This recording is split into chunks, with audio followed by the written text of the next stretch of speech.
Madame, Monsieur, bonsoir. Bienvenue au 20h30 du journal ce soir. Élections régionales. Les listes validées par Elecam et rendues publiques hier dévoilent de fortes présences. Celles du nord-ouest et du sud-ouest pour les représentants du commandement traditionnel mettent un point d'honneur sur la représentativité. Décryptage dans ce journal. La fièvre de la rentrée qui monte et l'effervescence qui va avec. Préparatifs, dernier réglage et prise en compte de la menace Covid-19, nous en ferons écho dans le 20h30. Et puis du renfort dans les cheptels, le Cameroun s'enrichit de vaches spéciales, des génisses gestantes venues d'ailleurs et qui vont aider à combler le déficit de production de lait. Elles ont été réceptionnées par le ministre de l'élevage à Garoua dans le Nord. C'était les titres, les détails c'est tout de suite.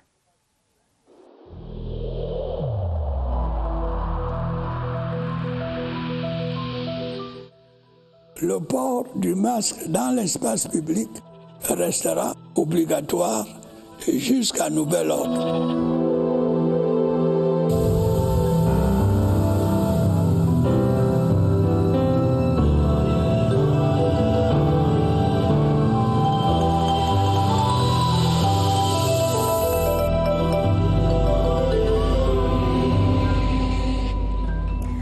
Bienvenue une fois de plus. Le Conseil électoral d'Elections Cameroun a rendu public hier les listes retenues pour les élections régionales du 6 décembre prochain. Parmi les 111 listes des représentants du commandement traditionnel, 7 listes viennent du nord-ouest et 6 du sud-ouest. Des listes assez représentatives pour ces zones qui bénéficient d'un statut spécial. Le décryptage de Agnès Solange-Abossolo. Le 6 décembre 2020, les régions du nord-ouest et du sud-ouest, comme les 8 autres régions du Cameroun, seront de la grande messe électorale. Dans la course aux conseillers régionaux, la région du nord-ouest présente 7 listes des candidatures réparties dans les 6 circonscriptions électorales, telles que la Boyo, le Dongamontung, la Menchoum, la Mezam, conduite par le Fon Angwafor 3 Salmon, chief du premier degré, puis la Momo, et dans le Ngoketundia, il y a les chiefs Yakum Kevin Teviv et Zofwa Aboubaka Fwanfon Young qui sont les têtes de liste. Des chefs traditionnels du premier, deuxième et troisième degré qui constitueront aussi le deuxième collège électoral du scrutin régional. Quant à la région du sud-ouest, elle est en lice avec 6 listes de candidatures de chaque circonscription, à l'instar du FACO, du Coupé Mandengouba, circonscription conduite par le chief Andrew Atem et Bako Bisson, puis le Lebialem qui a pour tête de liste le chief Azabaton Fontem Difwa, la Magnou, la Mémé et puis le Ndian. Une représentativité d'un échantillon significatif du commandement traditionnel dans ces 2 régions qui bénéficient d'un statut spécial.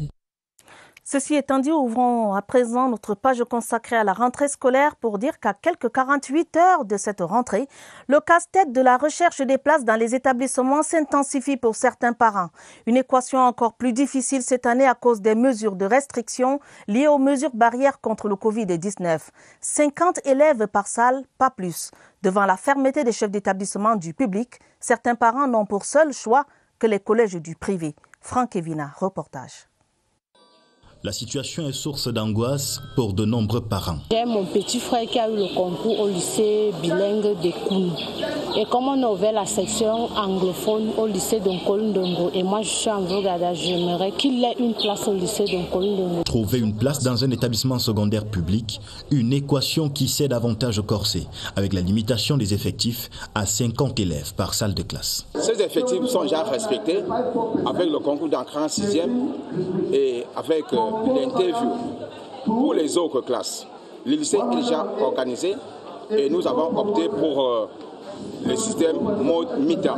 Flore croise les doigts pour son frère cadet. J'ai déposé le dossier mercredi. On sait que c'est trop sollicité, on attend. Avec l'éventualité d'un rejet, il faut penser à un plan B. Nous trouvons mieux de répondre gentiment aux parents qu'il n'y a pas de place par rapport au contexte actuel et de trouver mieux vers nos collègues qui ont en charge les établissements privés. Même avec l'instauration du système de mi-temps, la chance d'avoir une place dans un lycée ne saurait sourire à tout le monde. Cette semaine et ce week-end, l'heure est au dernier réglage dans les établissements scolaires, au plan administratif ou de l'état physique des lieux devant accueillir les élèves. Tout a été passé au peigne fin. Voici le reportage de Michel Renaud-Oanja. À quelques heures de la rentrée scolaire, les établissements poursuivent les préparatifs pour l'accueil des apprenants. Dans les établissements publics visités ce samedi, comme ici au lycée d'Anguissa, le staff s'active pour la gestion du système de mi-temps. Tout est fin prêt. Les emplois de temps ont été distribués aux enseignants. Pour d'autres structures, les inscriptions se poursuivent. Tout à côté, les murs reçoivent un coup de peinture. Oui, le collège est prêt pour lundi. Parce que la rentrée, nous la préparons depuis près d'un mois. Du côté des établissements primaires et de la maternelle, l'on a opté pour le renforcement du dispositif d'encadrement des apprenants. Au regard du contexte sanitaire dû au Covid, des mesures d'hygiène sont prises. Tout un dispositif a été mis sur pied pour permettre non seulement le respect de la distanciation sociale, mais également, n'est-ce pas, le lavage des mains. Le déploiement observé ici et là augure une effervescence pour lundi, premier jour de classe. Et en cette veille de rentrée scolaire, la question de l'indisponibilité du manuel scolaire revient avec insistance. La raison des éditeurs qui n'auraient pas honoré leur part du contrat. Le Conseil national d'agrément des manuels scolaires et matériel didactique était face à la presse ce samedi et rassure les parents sur les mesures envisagées. Voici le professeur Marcelin Vunda au micro de Viviane Karine Evina. Il sera question non pas de l'absence des manuels, mais de leur arrivée tardive. L'éditeur étranger dont nous parlons doit sortir ses conteneurs demain, après-demain ou mardi au plus tard. Il s'agit d'une situation qui aurait pu être mieux gérée. Ceux qui sont défaillants en ce moment, s'ils étaient retenus, ils auraient d'autres garanties à nous fournir pour qu'on s'assure que leur manuel arrive longtemps avant la rentrée. Et toujours dans le cadre de cette rentrée scolaire, une campagne spéciale vient d'être lancée à Bangem dans le coupé Manengumba. L'objectif étant d'envoyer les élèves à l'école le 5 octobre prochain. La cérémonie a été organisée par le délégué départemental de la décentralisation et du développement local pour le coupé Manengumba en partenariat avec des organisations qui luttent pour la paix. Elisabeth Nathalie Song nous en dit davantage. Plus que quelques jours avant la rentrée scolaire et les populations de Bangem se disent prêtes. À travers une marche effectuée dans les artères de certains quartiers de la ville, ses parents et enfants, arbres de paix à main, montrent le désir ardent de voir les choses s'améliorer. La campagne spéciale de sensibilisation organisée par le délégué départemental de la décentralisation et du développement local pour le coupé Manengumba, Prince Nasako Daniel Molondo, en partenariat avec les organisations qui militent pour la paix, vise à avoir les campus bondés d'élèves le 5 octobre prochain. Beaucoup de motorbikes qui sont venus ici, ils sont prêts pour transporter les enfants n'importe où pour aller en classe. Ça a permis de remettre quelques denrées alimentaires à ces populations venues nombreuses. Une assistance financière pour les élèves déplacés internes et orphelins est prévue dans les prochains jours. Et cette année, mais ça vous le savez déjà, aux préparatifs matériels se greffent des dispositions sur le plan sanitaire. Le respect propagation Covid-19 sera de mise. Dans la Damawa, par exemple, les élèves, les écoles maternelles ont elles aussi revu à la baisse leurs effectifs. Un dispositif adapté aux défis de l'année scolaire 2020-2021. Salomon Kankili Babalé de CRTV à Damawa nous en dit davantage. Dans les écoles maternelles en Gandéré, le personnel administratif a déjà fait sa rentrée, histoire de mieux préparer celle des élèves lundi prochain, 5 octobre 2020.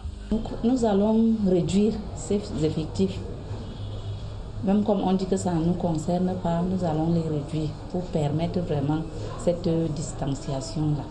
Nous allons également veiller sur le nettoyage régulier des toilettes et l'accompagnement même aux toilettes des enfants par les enseignants. Et parce que le port du masque n'est pas conseillé pour les tout-petits, le lavage des mains et les mesures de distanciation seront érigées en règle d'or. Chaque enfant, avant d'entrer dans la salle, il doit laver la main au savon. Et on a pris les dispositions que chaque salle de classe doit avoir 50 élèves. Tourner définitivement la page du coronavirus, c'est ce que veulent les responsables d'établissements scolaires, dont l'Adamawa. On rappelle, la réduction des effectifs concerne tous les établissements du Cameroun. Contrairement à la ville, la zone rurale se prépare timidement pour la rentrée scolaire de lundi prochain. Pas un marché de fournitures visible, les rues sont quasi désertes. Les parents, pour la plupart agriculteurs, attendent la vente du cacao ou d'autres récoltes pour préparer la rentrée de leurs enfants. C'est ce que nous verrons dans quelques villages de ça, dans la Léquié, parcouru par notre reporter Barbara Padiama. Au village Eyen Vokfouda, après ça, pas le signe d'une fière de la rentrée. Juste une forte chaleur qui fait monter le stress d'un devoir non accompli jusqu'ici. Le cacao ici, ce n'est pas encore prêt. On commençait peut-être avec les vieux cahiers. Actuellement, vous-même vous essayez de voir, rien n'est encore prêt. Bon, on comptait beaucoup plus sur le manioc. C'est le manioc qui nous fait apprêter la rentrée des enfants. Plusieurs enfants d'ici vont à l'école très loin d'ici. On ne va pas commencer lundi. Je devais être au bal, mais l'année-ci, on n'a pas encore le nécessaire. Pour affronter la nouvelle année, ces enfants ont juste besoin du minimum. Le peu que maman aura à nous donner, on va se battre, aller à l'école avec. En Kolndjomo ou en Koleba Simbi, comme partout dans la contrée, lundi prochain se prépare sans pression. Il y a encore beaucoup à faire. On n'a pas inscrit un seul élève jusque-là encore. Mais on sait qu'à partir de lundi, ce sera effectif. Mais la barrière contre la pandémie est déjà dressée. Nous avons acquis un certain nombre de matériel, les seaux, quelques morceaux de savon et des désinfectants. Même si en retard, la zone rurale sera présente en classe lundi. Les pensionnaires d'un orphelinat à Esse dans la Mefou à Famba répondront aussi présents lundi prochain. Des kits de fournitures scolaires et un paquet minimum leur ont été gratuitement offerts. Un don de l'association des femmes entrepreneurs Nord-Sud. Distribution vécue par Esther Ayimboko. L'association des femmes entrepreneurs Nord-Sud, dans sa démarche humanitaire, apporte un appui aux déshérités et dépourvus.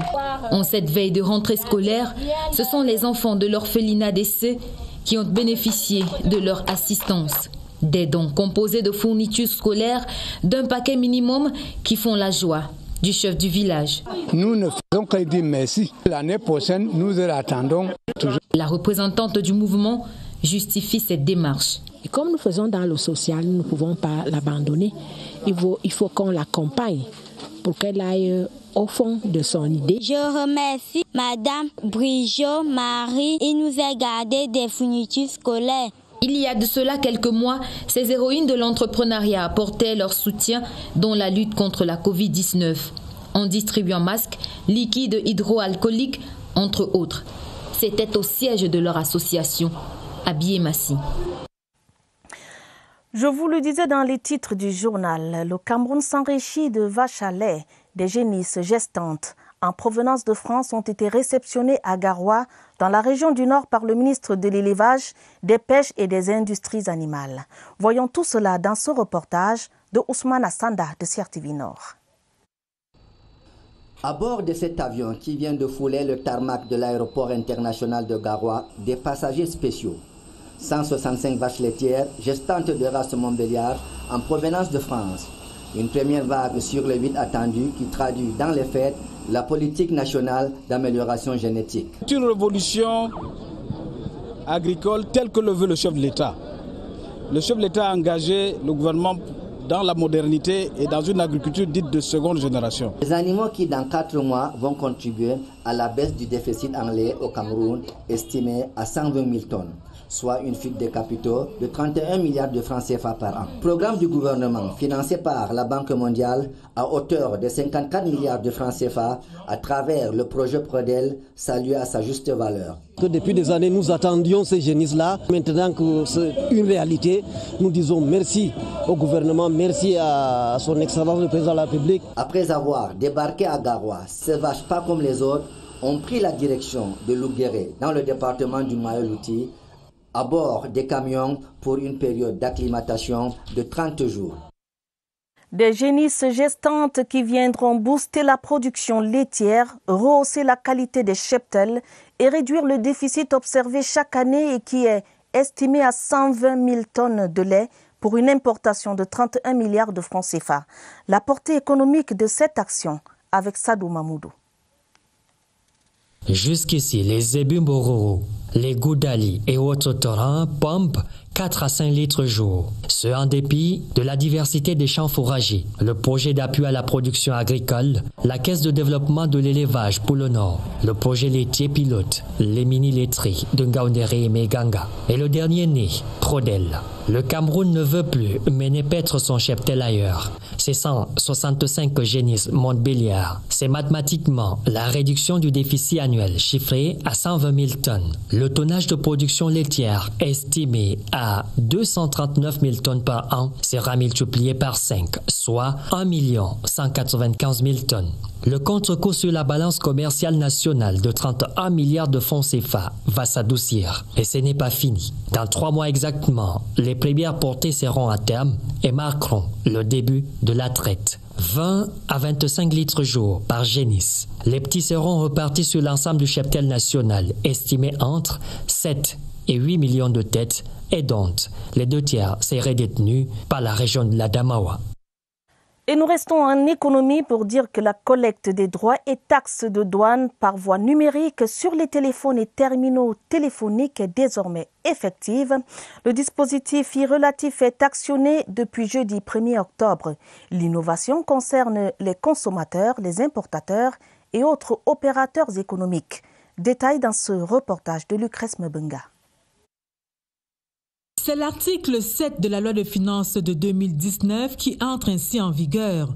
En effet, depuis jeudi dernier, le dispositif de collecte des droits et taxes de douane par voie numérique sur les téléphones et les tablettes notamment est actif via une plateforme gouvernementale. Le communiqué conjoint signé du ministre des Finances et du ministre des Postes et Télécommunications souligne toutefois que les téléphones portables et les tablettes électroniques peuvent être importés en suspension des droits et taxes en dehors des cas où l'importateur procède au paiement spontané des droits exigibles. De même, sont considérés comme dédouanés les téléphones en cours d'utilisation au Cameroun et qui ont déjà été connectés à un réseau téléphonique d'un opérateur local avant le 1er octobre courant. Également exemptés, les téléphones portables des voyageurs qui sont en mode roaming au Cameroun. Dans la même veine, les importateurs qui disposent des stocks de téléphones déjà dédouanés sont tenus de se l'administration douanière sous peine de forclusion. Bon à savoir, la plateforme de collecte numérique de ces droits et taxes sur les téléphones offre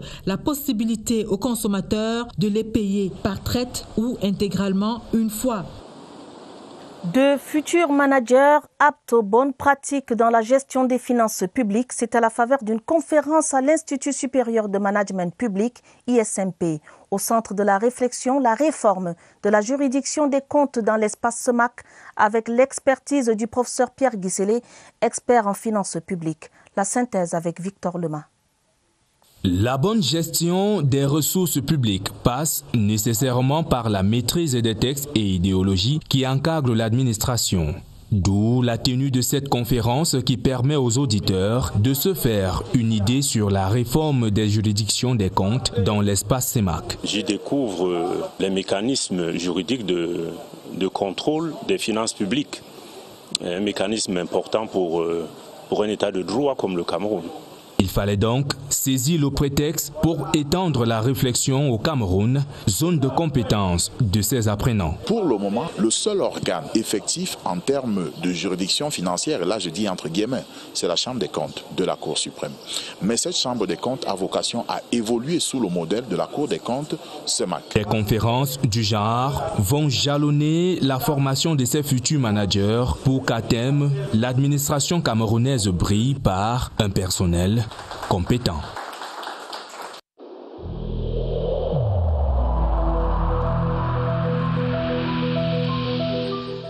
N'oublions pas que la négligence d'une seule personne peut nuire gravement à l'ensemble de la communauté.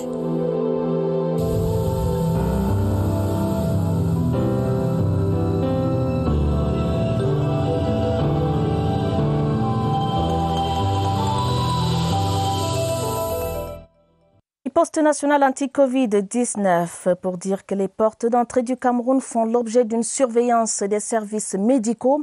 Une surveillance qui, dès lundi prochain, sera davantage orientée vers les établissements scolaires à l'occasion de la rentrée des classes. Et pour en parler, allons retrouver Évariste Yenga au centre d'opération d'urgence de santé publique. Évariste, bonsoir. Que doit-on retenir ce soir sur le sujet ? Bonsoir, Atta Badine Omar, avant-dernière étape ce soir de la tournée des régions pour prendre les nouvelles des parcelles du territoire.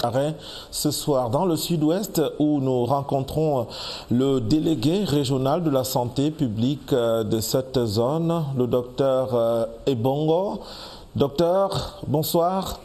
Bonsoir à vous. Merci d'avoir accepté notre invitation. Dites, votre région sanitaire est ouverte sur le golfe de Guinée et aussi il y a cette plage qui est un lieu de plaisir où la surveillance des gestes barrières peut être un peu difficile. Dites, comment vous opérez votre surveillance sanitaire à ce niveau?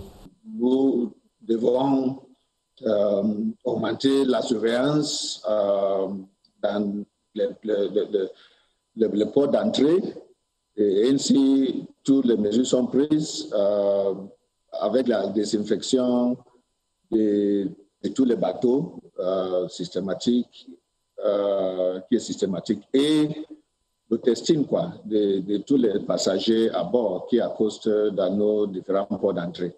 Ok, maintenant on va regarder vers l'avant avec cette rentrée scolaire dans 48 heures dans le sud-ouest. Quel est l'accompagnement que vous avez apporté aux établissements scolaires? Oui, sur la coordination de monsieur le gouverneur de la région du sud-ouest et en parfaite collaboration avec les autres secteurs de l'éducation, nous avons procédé au dépistage et au tracking et testing de tous les enseignants au niveau régional. Et par la suite, nous avons instruit tous les médecins chefs de district de santé du sud-ouest qui vont travailler avec les délégués départementaux, avec les préfets, pour aussi décentraliser cette activité-là dans les différentes unités de commandement. Donc, ainsi, nous avons aussi procédé par la désinfection de toutes les salles de classe. Dr Ebongo Zakeos, merci d'avoir répondu à nos questions. Atta Badine Omar, demain, on va poursuivre pour achever ce tour des régions par celle du nord-ouest, Bamenda. Mais pour ce qui est du sud-ouest, vous l'avez retenu au menu de l'accompagnement du ministère de la Santé aux enseignements secondaires et à l'éducation de base. Il s'agira de désinfecter les salles de classe et aussi insister sur le respect des mesures barrières. Merci Évariste, c'est très important toutes ces mesures. Le rendez-vous de demain est bien noté. Renforcement des capacités des PME en matière de gouvernance financière et comptable. L'Ordre national des experts comptables du Cameroun et l'Agence de promotion des petites et moyennes entreprises, désormais liées par un accord de coopération. Il s'agit d'accompagner les PME dans la bonne tenue de leur comptabilité, gage de leur survie. Alvin Giselze nous en dit davantage. Partenariat scellé entre l'Ordre national des experts comptables du Cameroun et l'Agence de promotion des petites et moyennes entreprises. L'objet de cet engagement, la suivi des PME. La finance moderne exige des canaux d'information que la PME ne peut pas toujours produire, à savoir les documents comptables, financiers et fiscaux. En travaillant avec l'Ordre des experts comptables, nous allons leur offrir le moyen d'accéder à une expertise à des coûts moindres. Une PME ne peut survivre sans ressources financières. La comptabilité de l'entreprise détermine sa santé économique et garantit donc sa pérennité. Quand vous créez une affaire, vous cherchez d'abord votre notaire et votre expert comptable. Donc on veut faire asseoir cette culture et les amener à faire ce saut qualitatif. Toute PME doit donc trouver des moyens modernes et efficaces pour maintenir et renforcer sa position. Place au livre de la semaine. La proposition de lecture de ce week-end nous vient d'une adolescente. Clarisse Bondoma, à seulement 17 ans, vient de publier chez Edilivre une nouvelle portée morale. À travers Étages inférieurs, la nouvelliste met en garde l'orgueil et le sentiment de suffisance qui s'empare de biens de contemporains. Serge Pote nous en fait la note de lecture. Clarisse Bondoma, à 17 ans, l'élève de classe de 1er à 4 au collège Jean Tabi de Yaoundé, franchit un étage supérieur en publiant Étage inférieur, sa toute première fiction. Je voulais vraiment montrer que nos actions nous rattrapent toujours, en fait.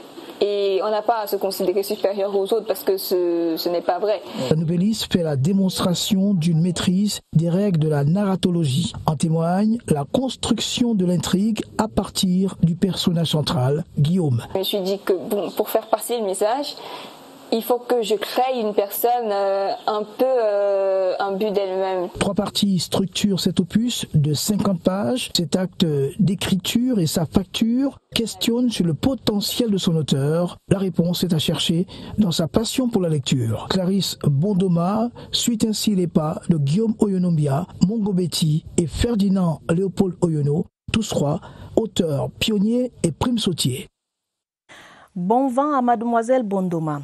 Un Camerounais au tribunal du droit de la mer, le professeur Maurice Kenyé Kamga, a été élu au milieu des membres du dit tribunal lors de la Convention des Nations Unies sur le droit de la mer.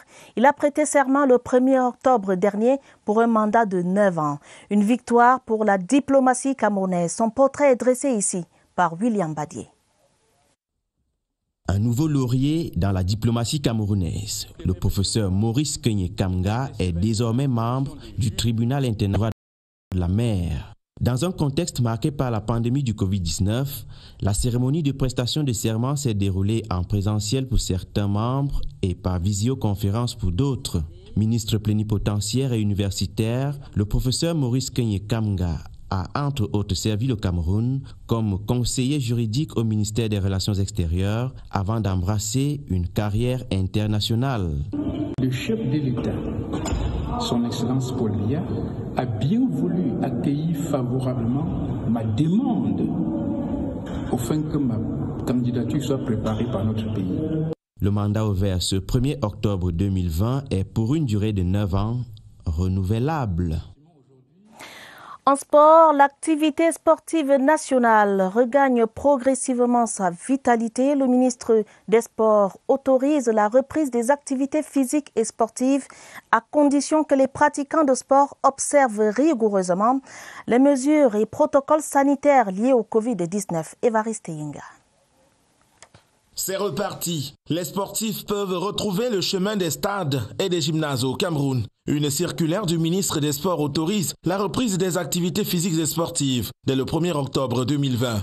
Ce feu vert du professeur Narcisse Molekombi intervient alors que plusieurs compétitions d'envergure sont annoncées. Le CHAN 2020, prévu janvier-février prochain. Le sélectionneur de l'équipe du Cameroun de la catégorie avait d'ailleurs anticipé la préparation des Lions A' compte tenu des délais. Un premier stage s'est refermé lundi dernier en Bankomo. La prochaine session des 30 présélectionnés s'ouvre ce dimanche 4 octobre sur le même site. La Petite Reine était aussi en attente de la reprise d'activité. L'une des compétitions majeures de cyclisme a connu plusieurs reports avant de plonger dans l'incertitude de sa tenue cette saison. En football, les championnats d'élite sont annoncés. La première division de la Ligue spécialisée de football féminin tient déjà quelques certitudes. Ouverture de la saison le 17 octobre prochain. Chez les messieurs, les clubs ont engagé la mise au vert. Les championnats de première et deuxième division seront organisés par la Ligue de football professionnel du Cameroun, récemment rétablie dans ses droits. À moins de 3 mois de la clôture de la saison sportive, c'est le branle-bas dans plusieurs disciplines pour sauver les meubles. Avant de refermer ce journal, je signale ce télégramme officiel du président de la République du Cameroun qui écrit à son Excellence Moon Jae-in, président de la République de Corée à Séoul. Le président Paul Biya écrit également à son Excellence Frank-Walter Steinmeier, président de la République fédérale d'Allemagne à Berlin. Le chef de l'État leur adresse à ces deux personnalités ses vives et chaleureuses félicitations à l'occasion de la célébration des fêtes nationales ce 3 octobre, des fêtes nationales de leurs pays respectifs. Fin de ce journal préparé avec la collaboration de Daniel Menanga et Mirabel Tala. Prochain rendez-vous avec l'information, ce sera à minuit. Madame, Monsieur, votre fidélité nous honore. Prenez soin de vous, prenez soin de vos familles. Bonsoir.